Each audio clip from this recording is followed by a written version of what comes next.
Shalom sahabat Bapak Ibu yang terkasih dalam Tuhan kita Yesus Kristus. Apa kabar hari ini? Tetap semangat sahabat Bapak Ibu, tetap semangat.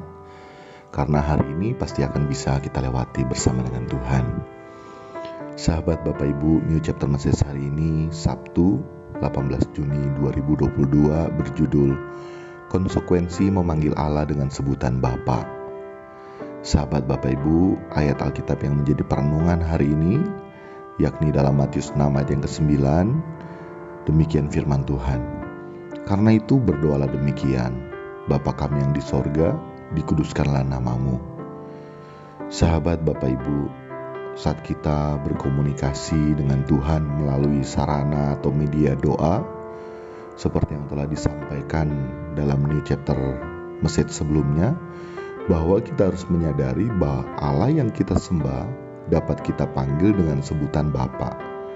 Luar biasa sahabat Bapak Ibu ya. Allah yang kita sembah, Allah yang menciptakan langit dan bumi, kita dapat panggil dengan sebutan Bapa. Tentu ada konsekuensi saat kita memanggil Allah dengan sebutan Bapa. Seperti layaknya hubungan antara orang tua dengan anak, di mana orang tua yang baik tentunya akan menghajar dan mendidik anaknya agar dapat menjadi seperti yang orang tuanya inginkan, maka Bapa juga akan menghajar dan mendidik kita dengan tujuan agar kita dapat menjadi seperti yang Bapa inginkan. Nah, yang menjadi respon kita selanjutnya, kita harus merelakan diri kita untuk menerima ajaran dan didikan dari Bapa. Sehingga jangan protes kalau sementara diproses, tetapi mari kita mau fokus pada progres kita.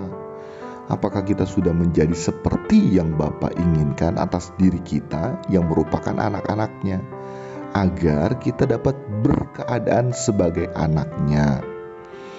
Tentunya sahabat Bapak Ibu, saat kita dihajar, kita dididik, daging kita ini berlawanan.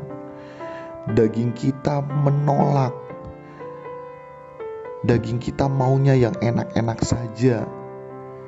Karena daging kita hendak mengikatkan kita dengan dunia ini. Sehingga hajaran dan didikan dari Bapa kita anggap bahwa Bapa tidak mengasihi kita, bahwa Bapa jahat kepada kita. Untuk itu sahabat Bapak Ibu, sejatinya kita harus mau agar dapat bertumbuh dalam kedewasaan yang penuh dan melihat semua yang terjadi dalam hidup kita itu merupakan hajaran dan didikan dari Bapa yang merupakan wujud cinta kasih Bapa bagi kita, di mana Bapa tidak menginginkan satupun di antara kita binasa. Untuk itu Bapa menghajar dan mendidik kita karena kita merupakan anak-anaknya. Nah, tentunya bagi kita yang mengalami hajaran dan didikan dari Bapa, senantiasa harus bersyukur karena hal tersebut merupakan pertanda di mana Allah begitu mengasihi kita. Ajaran dan didikan dari Bapa kepada kita tentunya dapat berupa ekonomi yang merosot. Kita dalam keadaan di mana kita merasa bahwa mungkin tidak ada satupun yang dapat menolong kita, teman-teman kita, saudara kita tidak dapat menolong kita. Tapi pada waktu mereka membutuhkan, saat itu kita ada bagi mereka. Kita bisa loh dalam keadaan seperti itu. Itu merupakan hajaran dan didikan Bapa. Kita juga dalam keadaan sakit dan bahkan hal-hal yang buruk lainnya yang menimpa kita itu juga bisa merupakan hajaran didikan dari Bapa untuk kita. Tetapi sahabat Bapak Ibu, bukan hanya itu saja. Kita juga yang dalam keadaan melimpah dalam tanda kutip ya, itu juga bisa merupakan hajaran dan didikan dari Bapa. Apakah dalam kelimpahan kita abdikan seluruhnya bagi Bapa atau kita nikmati untuk diri kita sendiri? Demikian sahabat Bapak Ibu, New Chapter Message hari ini kiranya memberkati kita sekalian. Salam berkemas pulang, salam serupa dengan Yesus.